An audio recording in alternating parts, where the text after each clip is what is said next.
Marshall McLuhan, the medium is the message. The same kind of total configurational awareness that reveals why a medium is socially the message has occurred in the most recent and radical medium theories. In his Stress of Life, Hans Selye tells of the dismay of a research colleague on hearing of Selye's theory. When he saw me thus launched on yet another enraptured description of what I had observed in animals treated with this or that impure, toxic material, he looked at me with desperately sad eyes and said in obvious despair, "But Selly, try to realize what you are doing before it is too late. You have now decided to spend your entire life studying the pharmacology of dirt." Hans Selye, The Stress of Life.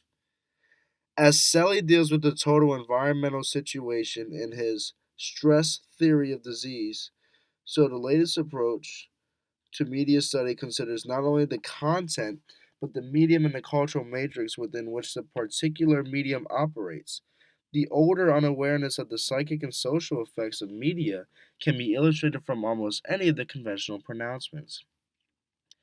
In accepting an honorary degree from the University of Notre Dame a few years ago, General David Sarnoff made this statement: "We are too prone to make technological instruments the scapegoats for the sins of those who wield them. The products of modern science are not in themselves good or bad. It is the way they are used that determines their value. That is the voice of the current somnambulism. Suppose we were to say, apple pie is in itself neither good nor bad. It is the way it is used that determines its value. Or, the smallpox virus is in itself neither good nor bad. It is the way it is used that determines its value. Again, firearms are in themselves neither good nor bad. It is the way they are used that determines their value. That is, if the slugs reach the right people, firearms are good. If the TV tube fires the right ammunition at the right people, it is good. I am not being perverse. There is simply nothing in the Sarnoff statement that will bear scrutiny. For it ignores the nature of the medium, of any and all media.